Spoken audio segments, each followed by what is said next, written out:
Time flies like an arrow, but fruit flies like a banana.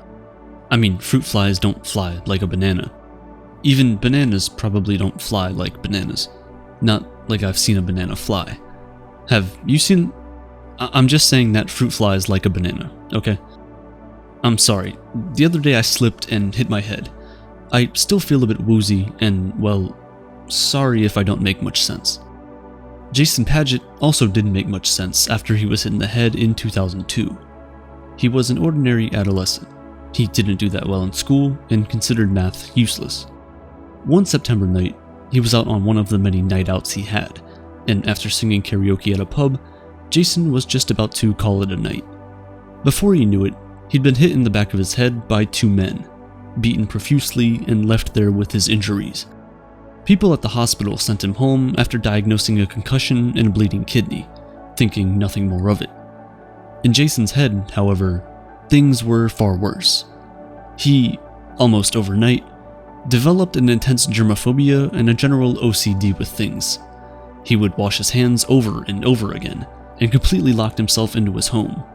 It was during one of those many hand washes that he noticed the water streaming down the sink. Instead of seeing the droplets slowly recede into the sink like usual, he noticed an almost fragmented reality. It was like a video, he says, that he watched frame by individual frame. He would spend hours trying to draw what he saw in the form of fractal diagrams. One day, he was drawing them while he was at a mall, and a person walking by him took keen interest. He happened to be a mathematician, who for once could appreciate what Jason was seeing in all its mathematical glory. He explained to Jason that the things he was describing were discoveries that were Nobel Prize worthy, and that he should really consider focusing on it full time. At this time, Jason thought he was going insane. He even contacted psychologists about his symptoms. They eventually diagnosed him with acquired savant syndrome and placed him in a synesthesia group study. Synesthesia is a phenomenon of sensory hyperconnectivity where one can experience multimodal sensations, like seeing sound or tasting a memory. Some of our favorite musicians like Lord and Pharrell Williams have it, and Jason was diagnosed with some version of it, although in his case, it's expressed in math rather than music. Jason has now become a number theorist. Scientists say the region of the brain that allows savants to do what they do exists in all of us. It just so happens that most of us don't have access to them. So there could be a number theorist in all of us. Anybody could be anything. Anything could be in anything. But wait, maybe I'm just losing my mind again. Everything cannot be in everything. A country, for example, cannot be in another country, can it? Presenting to you Dahala Kagrabari. It's a part of India within a part of Bangladesh within a part of India. Let me explain. An enclave is a part of a country that is surrounded by foreign territory. The Vatican City is one such enclave. But contrary to the Vatican, where people speak Italian, people living in places like Dahala Kagrabari speak a different language, are part of a different culture, and, quite simply, live a different life. Dahala Kagrabari was one of only 3 third-order enclaves, meaning it is an enclave within another enclave within another enclave. How did this all come to be? Well, this bizarre geographic anomaly seems to have been caused by an equally bizarre pastime. Chess. Yes, when kings of the 18th century weren't executing people at will, they were playing chess with them. It seems to be a result of this chess playing that entire groups of people were just moved around at a time where the borders were yet to be drawn. Fast forward 300 years, the borders are here, but their situation was largely unresolved. These people had no legal existence or a way to get into their homeland. They were not granted basic necessities by the government or the territory in which they reside. After the independence wars in the 20th century in the Indian subcontinent, these enclaves persisted for an additional 80 years before finally, in 2015, it was ceded to Bangladesh by India. Up until then, of course, Dahala Kagrabari was in India. Or was it Bangladesh? I don't know. Now, there are more bizarre things in this world, of course. For example, the group of people that wear sunglasses at night. I mean, what are you doing? Where is the sun? sunglasses were clearly invented to protect your eyes against the sun, right? Well, not exactly. Turns out, sunglasses were invented for justice. No, not that kind of justice. Sunglasses were most likely popularized by the Chinese in the 1200s. Their purpose? So that the judges can impartially interrogate witnesses without giving away their facial expressions. The eyes can do a lot of the talking, and judges at the time had to dissociate themselves from the people they were about to question. Anyone who has tried to lie or has been lied to knows that the eyes can do a lot of talking in tense situations. Speaking of tense situations, you know the time when man traveled 310,000 kilometers on a journey never before done to walk on the surface of the moon?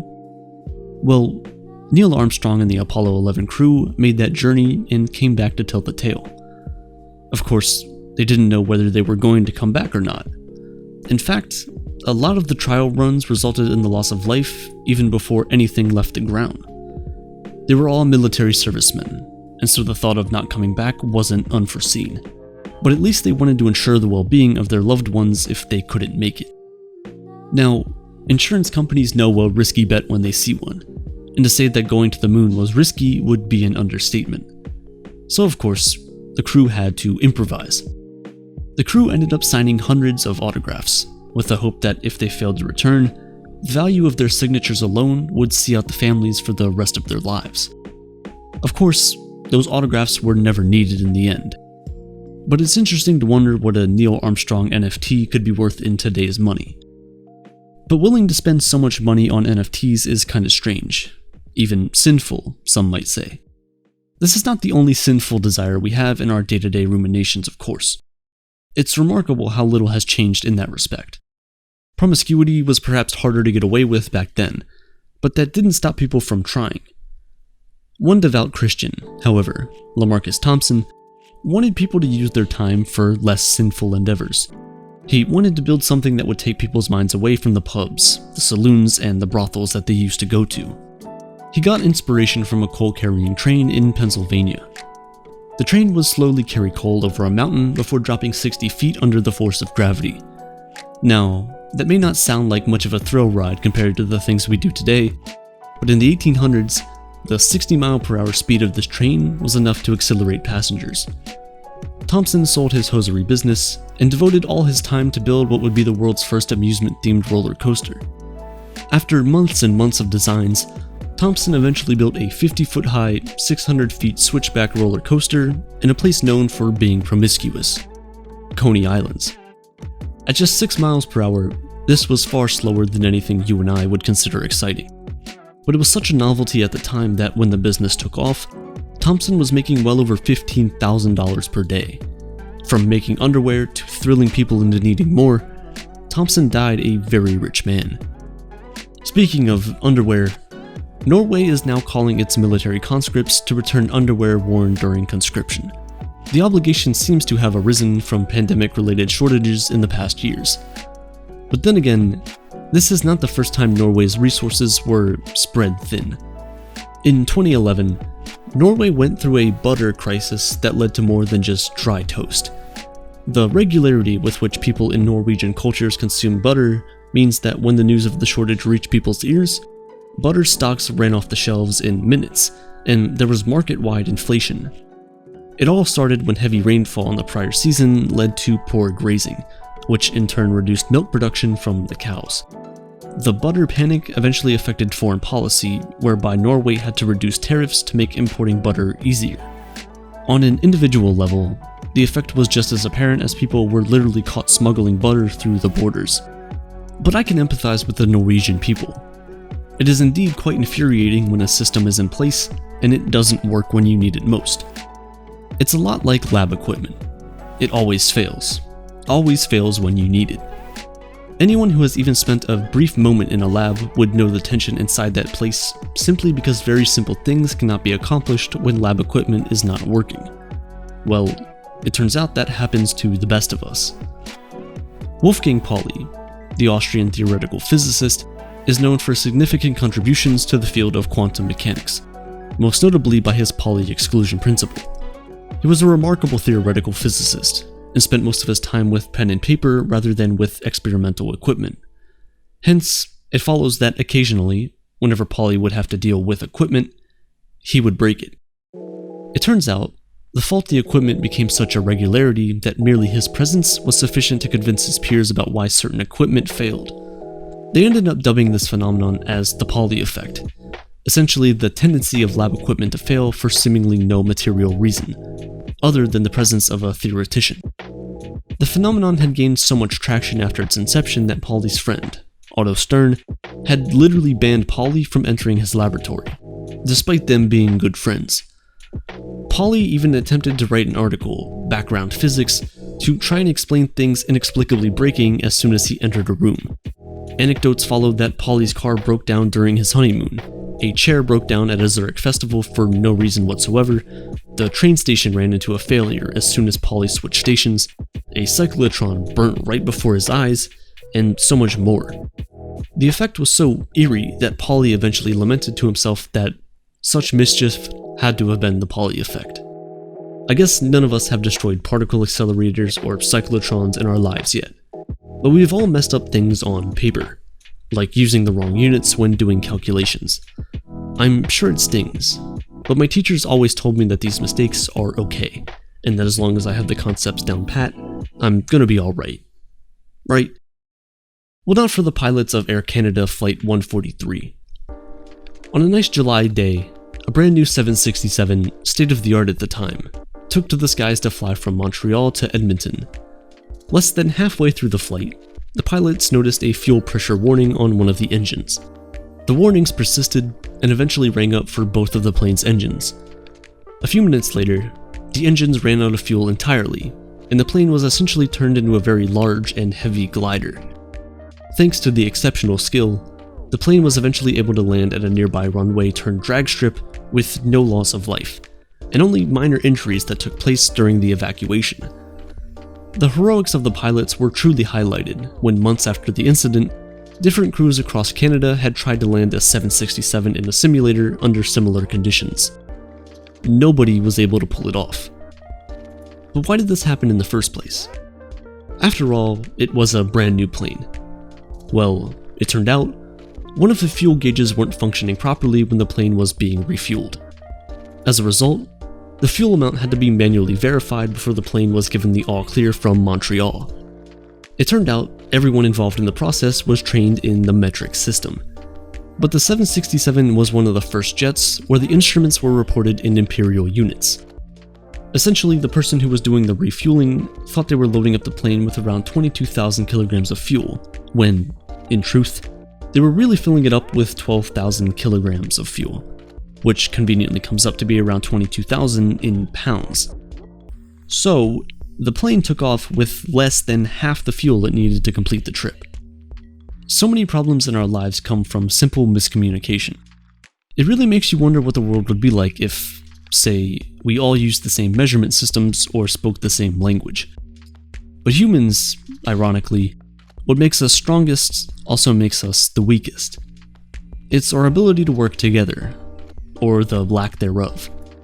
The fate of our entire species comes down to what we should be able to do the best, but instead, we do the exact opposite. Life has a certain irony to it, and I think it's this irony that not only makes life painful, but also makes life worth living. As Thanos said best, life is perfectly balanced, as all things should be.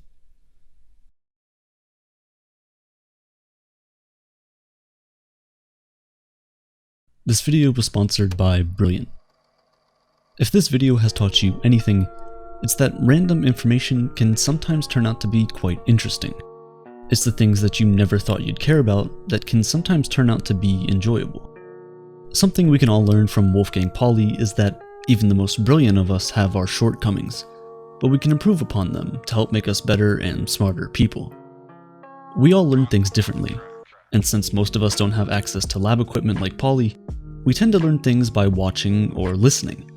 Now, I could show you a bunch of research that shows what the best methods for learning are, but let's be honest. We all know the best way to learn something new is by doing it. Brilliant is a website and app built around this idea. You learn best while doing and solving things in real time. The best part is that you aren't graded by memorizing facts and formulas. Just pick a course you're interested in and go at your own pace. There's over 60 courses on Brilliant, and they span all the way from simple mathematics to complex computer science problems. Brilliant has something for everybody, whether you want to start with the basics of math, science, and computer science, or dive into cutting-edge topics like cryptocurrency or computational biology. I honestly love learning new things, and Brilliant is right up my alleyway. So if you're interested and think you'd benefit from using Brilliant, head over to brilliant.org/aperture and you can sign up and start learning for free. You'll also get 20% off a premium subscription that unlocks every single course Brilliant has in their arsenal. The value is immense. Let's all continue growing in 2022 with brilliance. You'll be supporting yourself and Aperture at the same time.